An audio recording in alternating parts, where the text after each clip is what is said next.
गालिलबाट सुरु भएको यात्रा बाटोमै हुनुहुन्छ। विभिन्न गाउँमा धेरै अचम्मका कामहरू घटे, रोगीहरू निको भए, मरेकाहरू बिउतिएका छन्।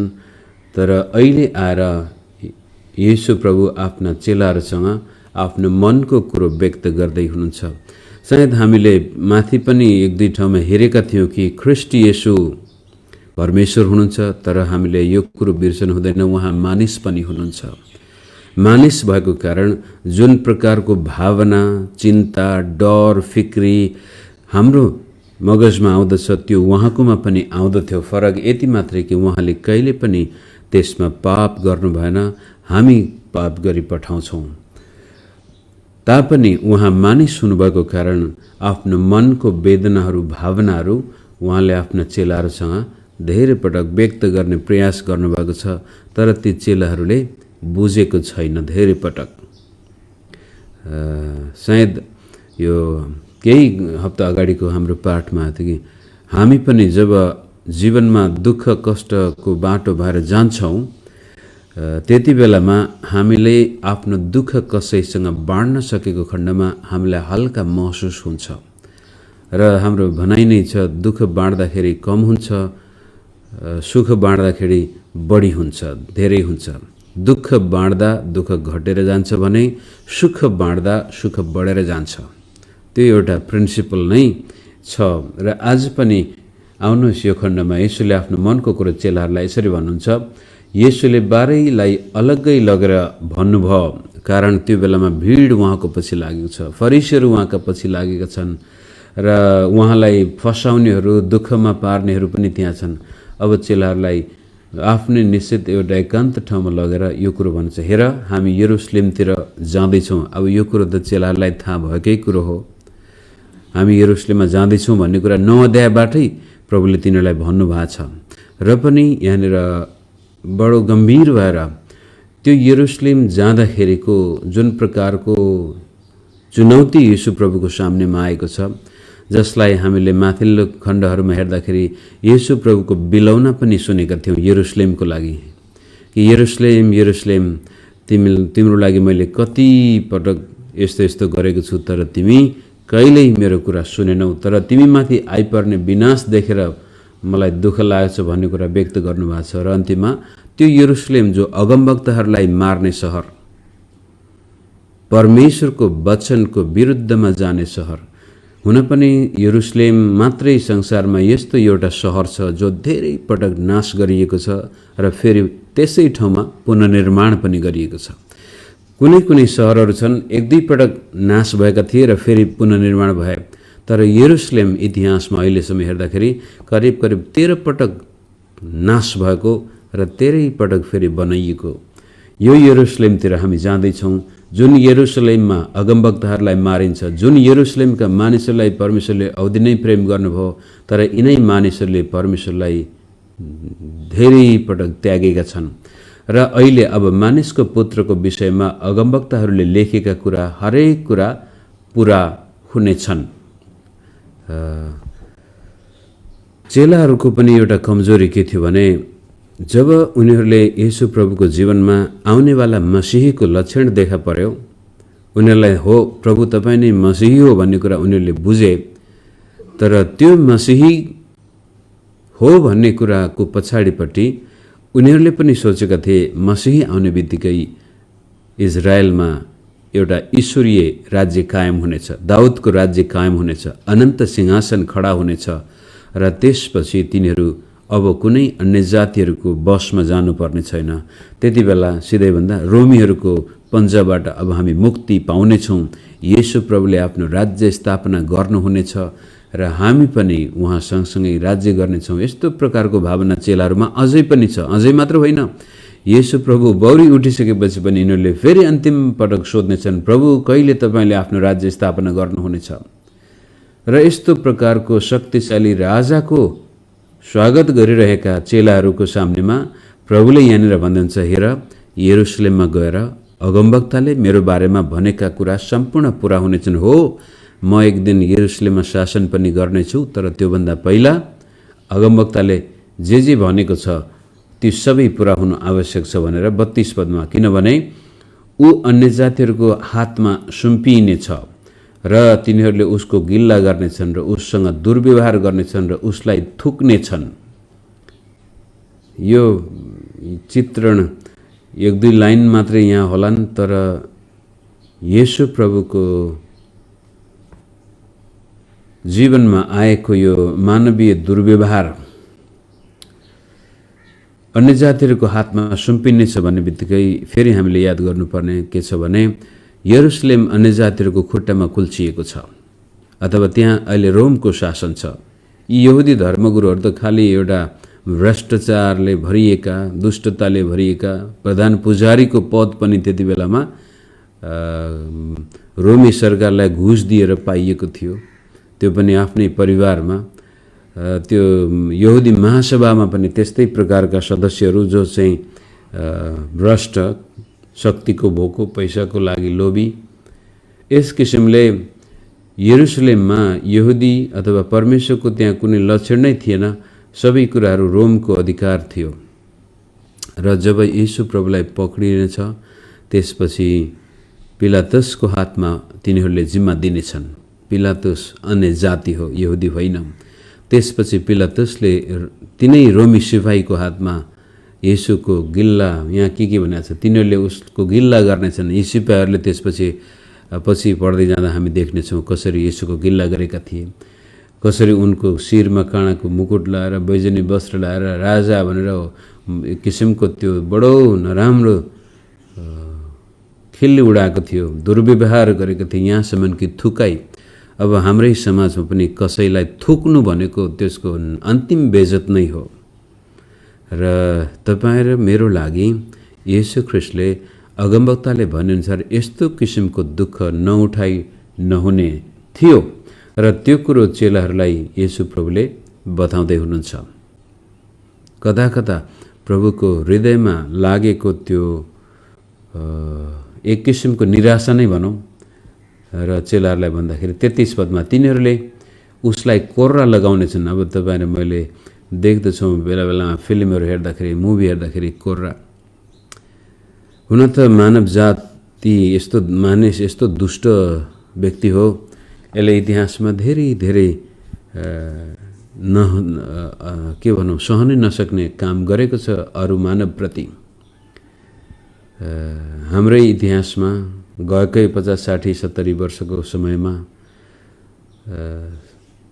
यस्ता दुर्व्यवहारहरू, र अहिले पनि तपाईँले देख्नुहुन्छ कुनै कुनै देशमा जहाँ द्वन्द्व छ त्यहाँ कस्तो प्रकारको निर्मम हत्या गरिन्छ मानिसहरूको। मानिस यस्तो दुष्ट प्राणी भएको छ पाप र अधर्मले गर्दाखेरि। केही समय अगाडि एउटा आमाले आफ्ना छोरालाई यति मात्र भनेको थियो, बाबु त यो आतङ्ककारी समूहमा नलाग, तिमी मेरो एउटा मात्रै छोरा भन्दाखेरि त्यही छोराले ल त मलाई परमेश्वरको अथवा ईश्वरको काममा बाधा हाल्छेस् भनेर आफ्नो आमाको घाँटी काट्ने छोराहरू छन्, ईश्वरको नाममा त्यो पनि। नाबालक निर्दोष बच्चाहरूको हात खुट्टा अङ्ग भङ्ग गर्दै आमा बाबुको सामनेमा राखिएको आजभन्दा 5-6 वर्ष अगाडि नै हामीले देखेका थियौँ। संसारमा यस्तो दुष्टता छ, मानिस यति दुष्ट प्राणी छ कि उसले आफ्नो लक्ष्य प्राप्तिको लागि, आफ्ना दुष्ट भावनाहरू पुरा गर्न आमा बाबुलाई बाँधेर उनीहरूको सामनेमा उनीहरूको 3-4 वर्षका छोराछोरीको आँखामा भालाले घोच्ने, एउटा कानबाट तातो फलामले अर्को कानसम्मै घोचेर निकाल्ने, यस्ता प्रकारका अमानवीय भन्छौँ र शैतानिक स्वभाव मानिसमा छ। अनि हामीलाई के लाग्छ भनेदेखि यो त ती मानवहरू मात्रै हुन्, यस्तो दानवहरू। अहिले पनि नाइजेरियामा त्यस्तै प्रकारको दुःख छ, नर्थ कोरियामा त्यस्तै प्रकारको दुःख छ। हामीलाई लाग्छ हामी त राम्रो छौँ, ती चाहिँ मानव होइनन्, ती दानव। तर प्रत्येक मानिसभित्र त्यो दानव लुकेको छ, प्रत्येक मानिसभित्र त्यो दुष्टता लुकेको छ। फरक यति मात्रै हो, सायद हाम्रो संस्कृति, हाम्रो विश्वास, हाम्रो समाज, हाम्रो नैतिकताले त्यसलाई दबाइराखेको छ। त्यसलाई पूर्ण रूपले छोड्ने बित्तिकै मानिसभित्रको दुष्टता बाहिर आउँछ। त यीशु ख्रीष्टले त्यो सारा मानव दुष्टतालाई आफूमाथि लिँदै हुनुहुन्छ। यहाँनिर मानिसभित्रको सम्पूर्ण दुष्टता येशू प्रभुले लिनुहुनेछ। एक किसिमको यो एउटा चुम्बक जस्तै हो ख्रीष्ट येशूको दुःखमा। त्यसै कारण येशूको क्रुस साधारण कुरो होइन। यो एउटा बडो गजबको परमेश्वरले यो दुष्टताबाट मानिसलाई मुक्ति दिनको लागि रच्नु भएको यो महान योजना जुन अगमवक्ताहरूले परापूर्व कालदेखि नै बताउँदै आएका थिए। र येशू ख्रीष्टको सुरुवात आजभन्दा 2000 वर्ष अगाडि इजरायल देशबाट सुरु भएको होइन। यो त अदनको बगैँचामा नै जब दुष्टता मानिसमा आयो, परमेश्वरको विरुद्धमा उसले पाइला चाल्यो र त्यसपछि शैतानलाई आफ्नो जीवनमा निम्त्यायो र अहिलेका यी सारा दुष्टता उसभित्र पसे त्यो सम्भावनाहरू। त्यतिखेर नै प्रभु येशूले भन्नुभयो, यो स्त्रीको सन्तानबाट म शैतानको शिर कुल्चनेछु। त्यो बेलादेखि परमेश्वरले बनाउँदै गरेका योजनाहरू र ती योजनाहरू आफ्ना मानिसहरूबाट अगमवक्ताहरूद्वारा व्यक्त गर्दै हुनुहुन्थ्यो। र त्यसपछि आजभन्दा 2000 वर्ष अगाडि मानिसै भएर स्वयं परमेश्वर मानिसको रूपमा आएर त्यो मानिसभित्रका सारा दुष्टतालाई अब आफूमा खिच्दै हुनुहुन्छ। यो घडी कोर्रा लगाउनेछन्, मार्नेछन् अन्तिममा, अनि तेस्रो दिनमा ऊ फेरि मृत्युबाट जीवित भई उठ्नेछ। यो वाक्यांश यदि बाइबलमा नहुन्थ्यो भनेदेखि संसारमा कुनै आशा थिएन। मानिस यो दुष्ट भएर नै बसिरहने थियो। वास्तवमा भन्नुहुन्छ भनेदेखि येशू प्रभु नआउन्जेलसम्म र क्रिस्चियन विश्वासले जरा नगाडुन्जेलसम्म प्रत्येक देश, प्रत्येक सभ्यताहरूमा यो दुष्टता नै थियो। हाम्रै नेपाली समाजमा यो 2224 राज्यको कुरो गर्दाखेरि पृथ्वीनारायण शाहले नेपाल देश एकीकरण गर्यो, त्यो त राम्रो कुरो हो। तर त्यो एकीकरणको अभियानमा कस्तो दुर्व्यवहार गरिएको थियो यी कमजोर राज्यहरूमाथि। भक्तपुरमै पनि तपाईँले कीर्तिपुरमा भएका घटनाहरू बेला बेलामा अस्ति एकजनाले एउटा ऐतिहासिक लेख निकालेर फेसबुकमा राखेको थियो कि कसरी तिनीहरूका नाक काटिएका थिए, कति पाथी नाक बनायो, कति भारी नाक। यस्तो प्रकारको निर्मम, क्रूर, निर्दयी मानवता हाम्रै इतिहासमा पनि छ। कमजोर राज्यहरूलाई जब विजय हाँस जितिसकेपछि तिनीहरूको मनोबल हटाउनको लागि त्यस्ता प्रकारका व्यवहार गरिए भने। तर ख्रीष्ट येशू आएपछि बल्ल जहाँ जहाँ साँचो सुसमाचारले प्रवेश गर्यो तब ती देशहरूमा यो मानवले मानवप्रति गर्ने दानव व्यवहार घट्दै घट्दै गएका हुन्। र युरोपमै पनि अहिले पनि हेर्नुहोस्, र जहाँ जहाँ क्रिस्चियन विश्वास विखण्डन हुन्छ, जहाँ बाइबल प्रचार गर्न बन्द गरिन्छ, बाइबल मानिसको हातबाट खोसिन्थ्यो, त्यहाँ फेरि दुर्व्यवहार चर्चले नै गरेको छ। चर्चले नै सहन नसकिने प्रकारको निर्मम हत्या गरेको छ धेरै मानिसहरूको। कारण चर्चले त्यसपछि परमेश्वरको राज्य, परमेश्वरको सुसमाचारलाई नभएर त्यहाँ त्यति बेलाका धर्मगुरुहरूको, शासकहरूको आफ्नो इच्छापूर्तिको लागि चर्चलाई प्रयोग गरेको थियो। अनि त्यसको लागि फेरि हजारौं लाखौं क्रिस्चियनहरू मरेर बल्ल बाइबल फेरि मानिसहरूको हातमा आयो। जब बाइबल मानिसको हातमा आउँछ तब बल्ल त्यहाँ मानवता फर्केर आएको छ। अहिलेको यो ह्युमन राइट्सहरूदेखि लिएर वुमेन्स राइट, यो गे राइट, जेसुकै राइट भने पनि यसको पछाडिपट्टि बाइबलीय सन्देश के छ भनेदेखि परमेश्वरले मानिसलाई आफ्नो स्वरूपमा बनाउनु भएको हो। परमेश्वरले मानिसलाई यति धेरै प्रेम गर्नुभयो कि उहाँले आफूलाई मानिसको लागि दिनुभएको कुरो बाइबलले बताएको कारण प्रत्येक व्यक्ति महत्त्वपूर्ण छ। प्रत्येक व्यक्ति, चाहे त्यो अपाङ्ग होस्, सपाङ्ग होस्, चाहे जोसुकै जातको होस्, जोसुकै कालो रङको होस्, गोरो रङको होस्, हरेक व्यक्ति परमेश्वरको स्वरूपमा बनाइएको छ भन्ने कुरा बाइबलीय सन्देश हो। जसले आज एक अर्काप्रति मानव व्यवहार गर्न सिकाउँदछ। जहाँ जहाँ बाइबल हटाइन्छ, जहाँ जहाँ बाइबलको विरोध गरिन्छ, त्यहाँ त्यसपछि धर्म, राजनीति, मानिसका आफ्ना सिद्धान्तको नाममा बलियो जातिले कमजोर जातिको नरसंहार गरि नै हाल्नुपर्ने। अनि त्यो दुष्टतालाई येशू ख्रीष्टले आफ्नो जीवनमा आफ्नो शरीरमा लिँदै हुनुहुन्छ र त्यसपछि उहाँले भन्नुहुन्छ तर तेस्रो दिनमा मानिसको पुत्र अथवा येशू ख्रीष्ट फेरि मृत्युबाट जीवित भई उठ्नेछ। त्यसैकारण मैले मेरो शीर्षकमा देखेको थिएँ क्रुसपछि रित्तो चिहान छ, दुःख नै जीवनको अन्त्य होइन। कारण परमेश्वरले यो दुष्ट मानवलाई उसको दुष्टताबाट छुटकारा दिन र जब दुष्टताबाट ऊ छुटकारा पाउँछ तब ऊ दुःखबाट पनि छुटकारा पाउने भएको कारण हाम्रो निम्ति मृत्युपछि पुनरुत्थान पनि छ। येशू प्रभु मरेको मरै हुनु भएन, उहाँ तेस्रो दिन बौरी उठ्नु भयो, जसको कारण तपाईहरु म पनि हाम्रा दुःख कष्टमा आशा पाउँदछौं। बाइबलमा धेरै ठाउँमा त्यसपछि भनेको छ दुःखमा रमाओ, संकष्टमा रमाओ। जब दुःख कष्ट आउँछ त्यो नै अन्त्य होइन। भजन संग्रह 23 धेरैलाई मन पर्छ। त्यसले पनि भन्छ परमेश्वर मेरो यस्तो गोठाल हुन्छ, म दुःखको घाँटीबाट मृत्युको घाँटीबाट भएर जानु परे तापनि, अन्धकारमय घाँटीबाट भएर जानु परे तापनि परमेश्वर मेरो साथमा हुनुहुनेछ, मलाई उहाँले छोड्नुहुने छैन। अनि येशू प्रभु पनि यहाँनिर मृत्युको घाँटीबाट भएर जाँदै हुनुहुन्छ र त्यो मृत्युको घाँटीको यात्रा देख्दाखेरि उहाँलाई निकै अप्ठ्यारो हुँदाखेरि आफ्ना चेलाहरूसँग बताउँदै हुनुहुन्छ। एक किसिमले यो अगमबाणी पनि हो, तर त्यसका साथसाथै आफ्ना मनका भावनाहरू चेलाहरूसँग व्यक्त पनि गर्दै हुनुहुन्छ। तापनि 34 पदमा दुःखलाग्दो कुरो छ, तर चेलाहरूले यी कुराहरू एउटै पनि बुझेनन्। उनीहरूले त यस्तो मसीहको आशा गरेकै थिएन, थुकिने, कोरा लगाइने, बेइज्जती गरिने हैन, उनीहरूले त राजाको आशा गरेका थिए। त्यसै कारण यी कुराहरू बुझेनन्। तर त्यो नबुझ्नुको पछाडिपट्टि पनि परमेश्वरको अनुग्रह गजबको छ।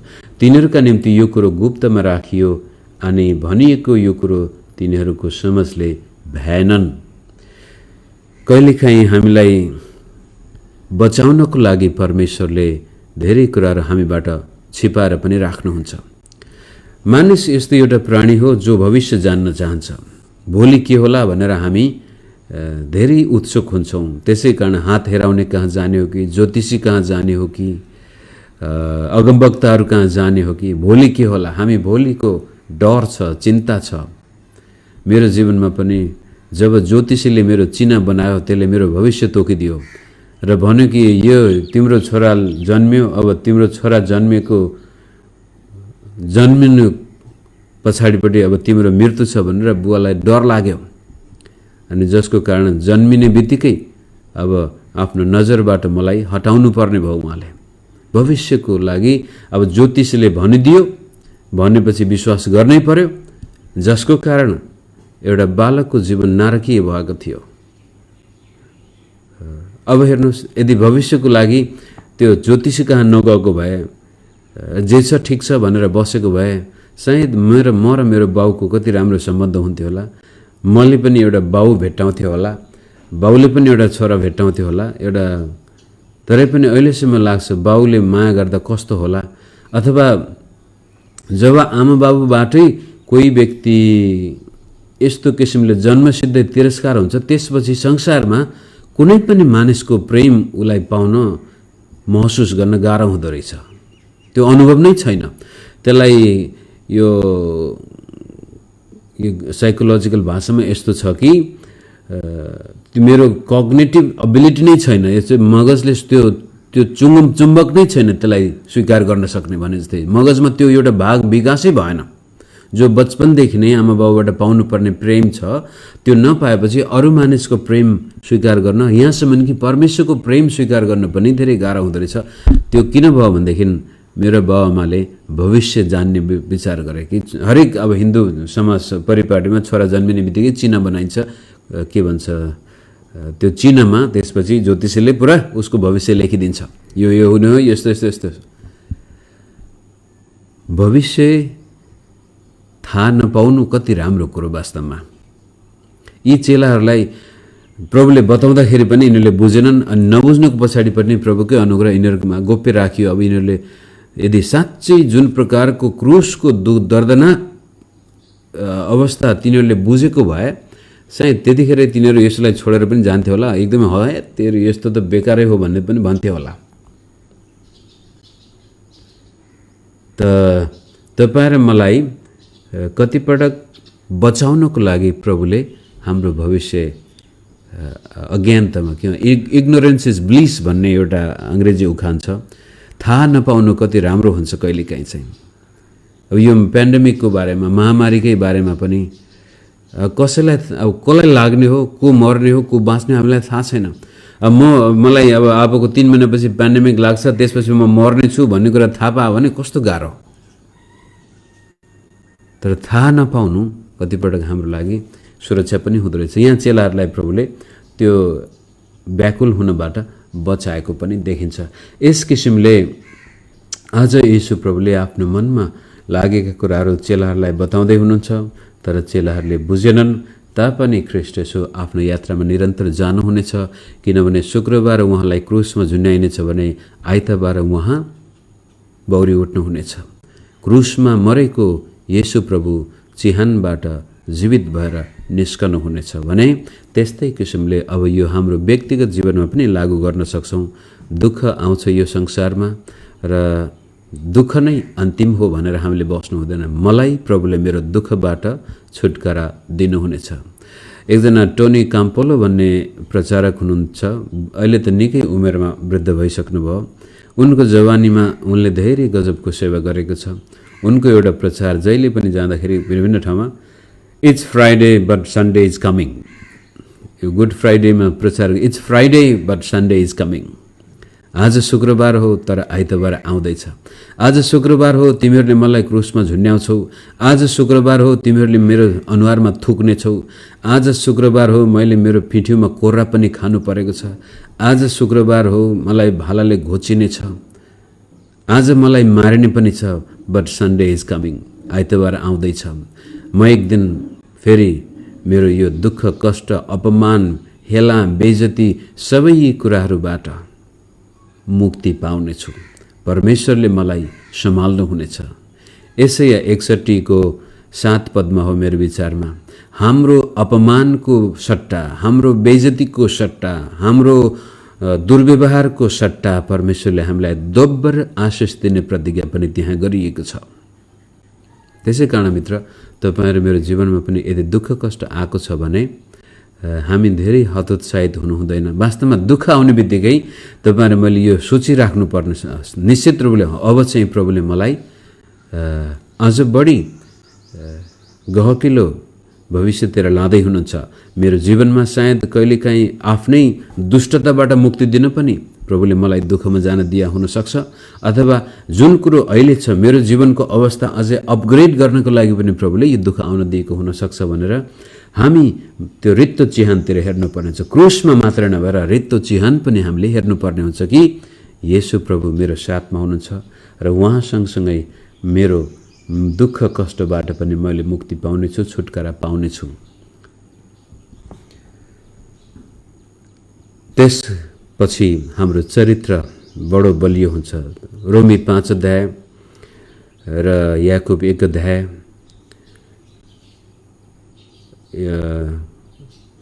ले बडो स्पष्ट भाषामा भन्छ, जो मान्छे दुःख कष्टबाट भएर जान्छ र पनि विश्वासमा अडिग रहन्छ भने त्यसको चरित्र निर्माण हुन्छ, र जब चरित्र उसको स्वच्छ निर्मल हुन्छ त्यसपछि उसको जीवनमा परमेश्वरले अझ बढ्ता काम गर्नुहुन्छ।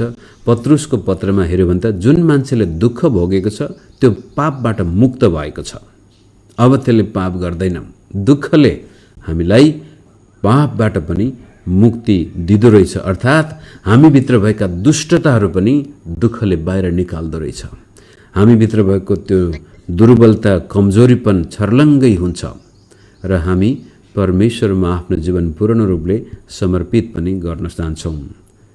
त येशूको दुःखले हामीभित्रको दुष्टतालाई देखाउँदैछ र जब हाम्रो जीवनमा दुःख आउँछ त्यो दुःखले हामीभित्रको दुष्टतालाई पनि अझ बाहिर निकाल्छ र हामीमा यस्तो गजबको चरित्र बनाउँदछ जुन चरित्रले त्यसपछि परमेश्वरलाई विश्वास गर्नुको साथसाथै समाजमा पनि सेवा गर्न मद्दत गर्छ। तपाईको देशको प्रधानमन्त्री अथवा पास्टर प्रचारकहरू जो दुःखको बाटोबाट भएर आएका छन् त्यो अगुवा, त्यो नेता बेग्लै हुन्छ। जसले दुःख पाएको थिएन त्यो बेग्लै हुन्छ। दुःखले आफ्नो जीवनमा आएको दुःखले अरूको जीवनमा आएको दुःखलाई बुझ्न मद्दत गर्दछ। हामी दयालु कृपालु व्यक्ति बन्दछौँ। हामी अर्काको न्याय गर्दैनौँ, अर्कालाई हामी प्रेम र दयाको भावनाले हेर्दछौँ र एउटा असल छिमेकी त्यसपछि हामी बन्न जान्छौँ। तर जीवनमा कहिले दुःख आएको थिएन अनि अर्काको दुःख पनि हामी बुझ्न सक्दैनौँ। यस किसिमले दुःखका धेरै फाइदा पनि छन्। त्यसको मतलब हामी दुःख खोज्दै जानुपर्छ भनेको होइन, तर दुःख आइगएको खण्डमा हामीले आत्तिनु हुँदैन। जसरी प्रभु येशूले त्यो दुःखलाई सहर्ष स्वीकार गर्नुभयो र विश्वासका साथ कि म तेस्रो दिनमा बौरी उठ्नेछु, त्यस्तै किसिमले हाम्रो जीवनमा आएको दुःखमा पनि यसै संसारमा प्रभुले मलाई मेरो दुःखबाट मुक्ति दिन सक्नुहुन्छ। तर केही गरी यो संसारमा मैले दुःखबाट मुक्ति पाएन भने पनि मृत्यु पारी पनि मेरो जीवन छ र त्यो जीवनमा मेरो सारा दुःख मेटिनेछन्, मेरा आँसु पुछिनेछन् र परमेश्वरको राज्यमा म सदाकाल प्रवेश गर्नेछु भन्ने त्यो सकारात्मक सोच हामीले राख्नुपर्ने हुन्छ। मित्र, दुःख आउँदाखेरि केही गरी तपाईमा नकारात्मक सोच आयो, तितोपना आयो, बेकारमा मेरो जीवन म किन जन्मिएको होला भनेर आफैलाई सराप्न थाल्नुभयो र त्यसपछि तितोपना आयो, रिस अनि क्षमादान दिन नसक्ने कुरा आयो भनेदेखि त्यो दुःख झन् भारी हुन्छ, झन् त्यसले विनाश ल्याउँछ। तर दुःखमा बडो नम्रताका साथ परमेश्वरको आफ्नो जीवन सुम्पिनु भयो र भन्नुभयो, प्रभु तपाईँ के गर्न चाहनुहुन्छ मेरो जीवनमा, यो दुःखबाट तपाईँले के भन्दै हुनुहुन्छ भनेर नम्रताका साथ त्यसलाई स्वीकार गर्नुभयो र परमेश्वरले चाहेको खण्डमा आजको भोलि नै मलाई मेरो दुःखबाट मुक्ति दिन सक्नुहुन्छ भन्ने विश्वास गर्नुभयो भने तपाईँ अवश्य पनि बलियो व्यक्ति बन्नुहुनेछ, पापबाट छुटकारा पाएको व्यक्ति बन्नुहुनेछ, प्रेमले भरिएको व्यक्ति बन्नुहुनेछ, दयाले भरिएको व्यक्ति बन्नुहुनेछ र अरू दुखीको लागि तपाईँ एउटा प्रेरणाको स्रोत बन्नेछ र ती मानिसहरूले पनि परमेश्वरलाई चिन्न सक्नेछन्। यति भन्दै म फेसबुकबाट बिदा हुन्छु।